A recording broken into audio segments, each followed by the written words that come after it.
ఇవన్నీ జగన్మోహన్ రెడ్డి గారు 24 గంటలు మైనారిటీలు, నా ఎస్సీలు, నా ఎస్టీలు, నా బీసీలు అని మాట్లాడుతూ ఉంటారు. ఆయన చేసినటువంటి అన్యాయం మీకు ఒకటి చెప్తా. ఒక స్కీమ్ ఉంది. నేను మా గుంటూరు ప్రాంతంలో మైనారిటీ సోదరులు చాలా ఎక్కువ మంది ఉన్నారు.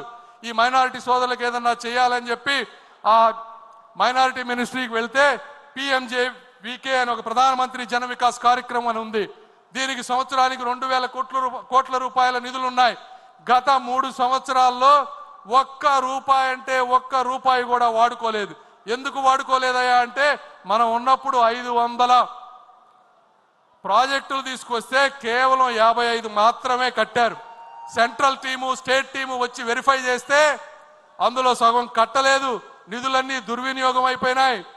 ఇప్పుడు స్టేట్ వచ్చి చూస్తే అక్కడ మేము ఇచ్చిన డబ్బులకి ప్రాజెక్టులు లేవు అని చెప్తే ఇప్పుడు దాదాపుగా 230 కోట్ల రూపాయలు స్టేట్ గవర్నమెంట్ సెంట్రల్కి పే చేసి ఆ బాకీలు తీర్చి ఆ దొంగ సర్టిఫికెట్లు తీసేస్తే మళ్ళీ 2000 కోట్ల రూపాయలు వాడుకునేటువంటి పరిస్థితి రాబోతా ఉంది.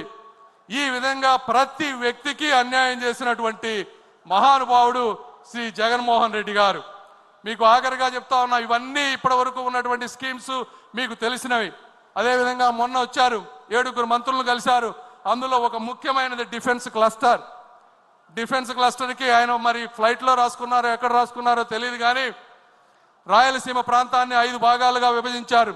ఒక చోట మిసైల్స్ తయారు చేయాలని, ఒక చోట కమర్షియల్ అదేవిధంగా మిలిటరీ ఎయిర్ క్రాఫ్ట్స్ తయారు చేయాలని, ఒక ప్రాంతాన్ని ఈ మందుగుండ్లన్నీ కూడా స్టోరేజ్ చేసుకునే విధంగా చేయాలని, ఒక ప్రాంతాన్ని డ్రోన్ సిటీగా చేయాలని, ఈ విధంగా ఉన్నటువంటి విశాలమైనటువంటి ప్రాంతాన్ని మా దగ్గర 1000 ఎకరాలు ఉన్నాయి, మీరు రండి మీరు అని చెప్పి రాజ్నాథ్ సింగ్ గారి దగ్గర కూర్చొని రాయలసీమ ప్రాంతాన్ని కూడా నిరక్షరాస్యత లేకుండా చేయాలని ఒక కంకణం పట్టుకున్నారు. అది తెలిసిన వ్యక్తి ఈరోజు కర్ణాటకలో వాళ్ళందరూ భయపడేటువంటి పరిస్థితికి వచ్చారు. ఎందుకంటే మీ అందరికీ సార్ మీరు కూడా ఏమనుకోవద్దు, నేను ఈ వాస్తవం ప్రజలకు తెలియాలని చెప్తా ఉన్నాను. ఢిల్లీలో నేను ఒకసారి ఆఫీస్లో ఒక సెక్రటరీలను అడిగా, మా సార్ గురించి మీరు ఏమనుకుంటారు మా చంద్రబాబు నాయుడు గారి గురించి అని అడిగితే వాళ్ళు ఒకటే చెప్పారు, ఒక ప్రాంతంలో వరదలు ఉన్నాయని, కరువు ఉన్నాయని రెండిటికి డబ్బులు తీసుకెళ్ళినటువంటి సమర్థమైనటువంటి వ్యక్తి శ్రీ నారా చంద్రబాబు నాయుడు గారు అని చెప్పారు. అంటే అది బాబు గారికి ఉన్నటువంటి కార్యదక్షత. ఈరోజు పక్క రాష్ట్రం వాళ్ళు భయపడతా ఉన్నారు, చంద్రబాబు నాయుడు గారు ఇక్కడ ఉంటే ఎక్కడ ఇవన్నీ తీసుకువెళ్తారో అని. ఏదేమైనప్పటికీ నేను కూడా మీరు కూడా ఇక్కడ రాయలసీమ ప్రాంత వాసులు చాలా మంది ఉన్నారు. కడప ప్రాంతంలో మొదటిసారిగా మహానాడు జరుగుతుంది. ఈ రాయలసీమ రతనాల సీమ, రాగాల సీమ, అనురాగాల సీమ. ఈ ప్రాంతంలో ఉన్నటువంటి నిరుద్యోగులందరికీ కూడా ఉద్యోగాలు కల్పించేటువంటి శక్తి ఉన్నటువంటి యువనేత శ్రీ నారా లోకేష్ గారు. అదేవిధంగా మీరందరూ కూడా చాలా కోపంతో ఉండుండొచ్చు.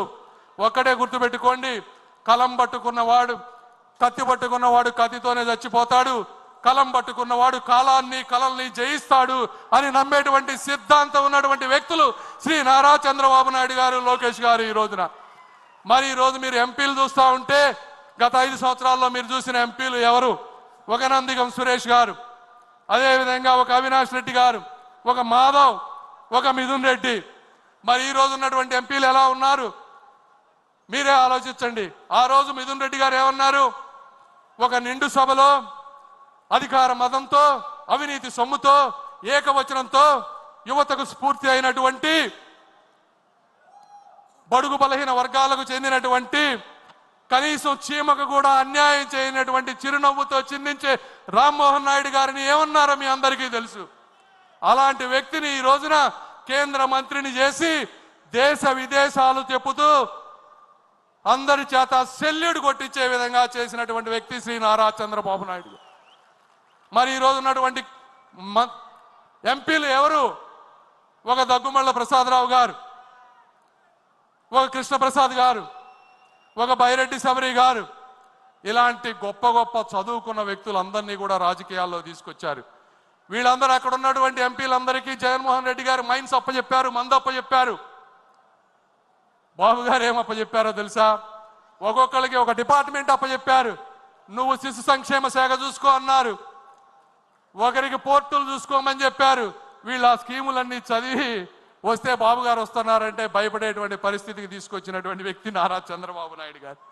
అదేవిధంగా మీరు ఈరోజు చూస్తే ఎంపీలు అందరూ మిథున్ రెడ్డి గారు కోర్టుల చుట్టూ తిరుగుతూ ఉన్నారు అడ్వాన్స్డ్ బెయిల్ గురించి. మన ఎంపీలు ఎక్కడ తిరుగుతున్నారు? దేశ విదేశాల్లో దేశ ప్రతిష్ట పెంపొందిస్తూ మన దేశంపై పాకిస్తాన్ చేసేటువంటి అరాచకాలని చెప్తూ ఈరోజు లావు శ్రీకృష్ణదేవరాయలు గారు, ఒక బైరెడ్డి శబరి గారు, ఇలా బాలయోగి గారి అబ్బాయి అందరూ ఈరోజు ప్రపంచ దేశాలు తిరుగుతూ ఉన్నారు. ఇది కార్యకర్తలు కానీ నాయకులు కానీ అందరూ కూడా గుర్తుంచుకోవాల్సినటువంటి విషయం.